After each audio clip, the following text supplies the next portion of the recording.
Okay, so hello everyone. My name is Parampreet Kaur. As you already know, we are covering UK interview questions. So the next question in the series is, who is sponsoring you?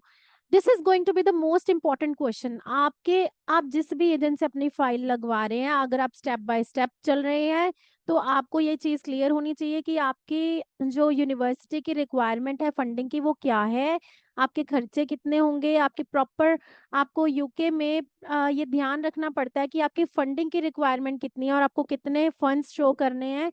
अगर आपने किसी agent को higher किया है तो आपको ये पता होना चाहिए उन्होंने आपकी जो अकाउंट में कितने फंड्स रखवाए हैं, बिकॉज यूनिवर्सिटी बहुत ही ज़्यादा स्पेसिफिकली ये वाले क्वेश्चंस को लेती है एंड वो ये पता करना चाहती है कि आपने कितने फंड्स रखे हैं, कहाँ से वो अमाउंट आया है, whether it is your saving, आपके फादर के अकाउंट में है, आपके फादर ने अपनी सेविंग्स आपको दी हैं, आपके नाम पे एफडी करवाई है या आपके अकाउंट में सेविंग रखा है।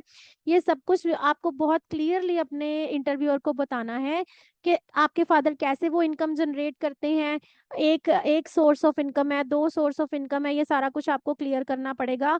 कई बार इंटरव्यू से पहले बच्चे को फंडिंग के क्वेश्चन अगर नहीं क्लियर होते हैं तो definitely it is going to be a big reason for your refusal.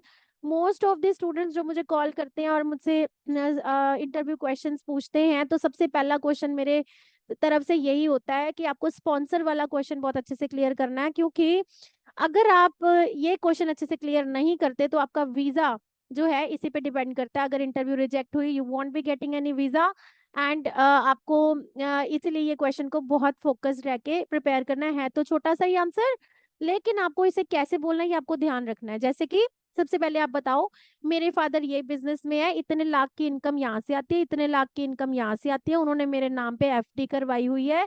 सो ये मेरे पास सेविंग अकाउंट है या फिर मेरे नाम पे एफडी है जहाँ पे मेरे इतने लाख के फंड्स पड़े हैं, इसी से ही मैं अपना सारा खर्चा यूके में करने वाली हूँ। जैसे क्वेश्चन है हु इज स्पॉन्सरिंग यू, तो यहाँ पे आप बोलेंगे माय फादर इज स्पॉन्सरिंग मी।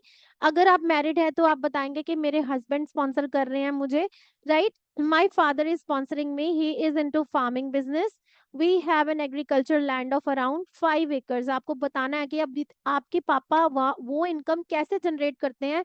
वो आप एक या दो इनकम सोर्सेस को प्लस करके बोल सकते हैं।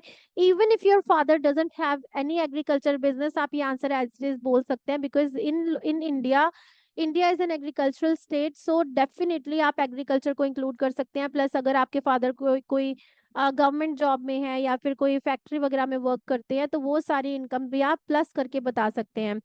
We have an agriculture land of around 5 acres, my father has employed some workers and he is able to earn up to 10 lakh from this annually. देखो यहाँ पे ये चीज जरूरी है कि आप पूरे साल का जो उनकी कमाई है जो वो सेव करते हैं वो आपको पता होना चाहिए। आपको वो स्पेसिफाई करना है इतने एकड़ लैंड है, इतनी इनकम इस वाली सोर्स से 10 लाख रुपए वो एक साल में कमाते हैं।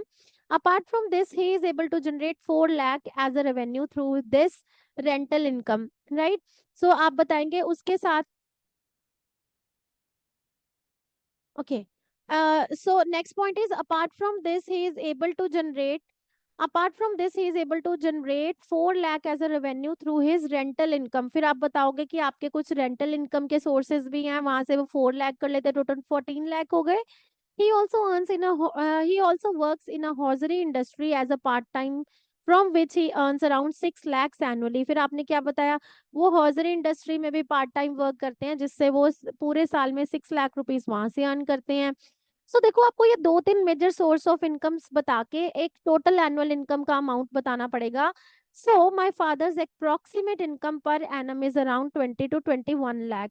सो आपने दो तीन सोर्सेज वर्कआउट करने हैं। देखो ये आपको वो चेक तो नहीं करने वाले कि आप कौन सी इनकम कह रहे हैं, बट यस आप इंटरव्यू में ये चीजें क्लियर कर सकते हैं कि एग्रीकल्चर इनकम है, हॉजरी से इतना करते हैं, एंड देन रेंटल इनकम है, फिर डेयरी फार्मिंग वगैरह का कुछ भी आप बता सकते हैं। सो ये सारी आपने एक इंटरव्यू में अपना प्रेजेंट करना है, एक अच्छा सा आंसर आप तीन चार सोर्सेज को इंक्लूड करके ये बता सकते हैं।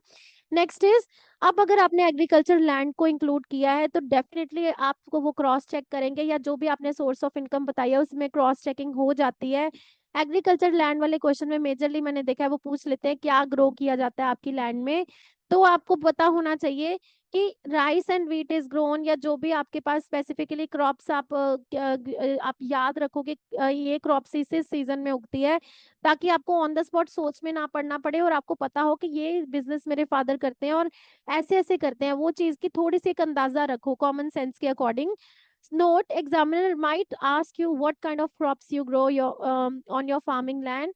तो आप बताएंगे rice and wheat is grown in our farming land. Rice season is from May to October and wheat season is from November to April. So this is how your whole sponsorship question should look like. आपको ये answer again and again मैं बता रही हूँ कि कहीं पे भी कुछ स्किप नहीं करना है, आपने एज इट इज पूरा आंसर बोलना है।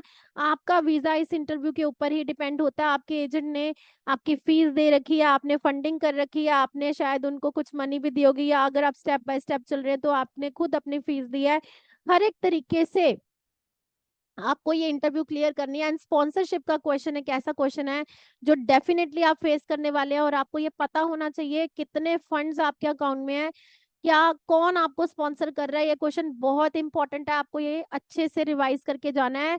और यूके इंटरव्यू मतलब कि आप एग्जामिनर को दिखा रहे हैं कि मैंने बहुत कॉन्फिडेंटली हर एक चीज के बारे में स्टडी करा है, इसीलिए मैं यूके को टारगेट कर रहा हूँ और मैंने यूके ही स्टडी करने जाना है। मैंने अपने college, university, background, further education, कौन सा कोर्स, एवरीथिंग बहुत डिटेल में होना चाहिए, right? Okay, so all the best with this answer. I'll be seeing you in the next question. Till then, bye.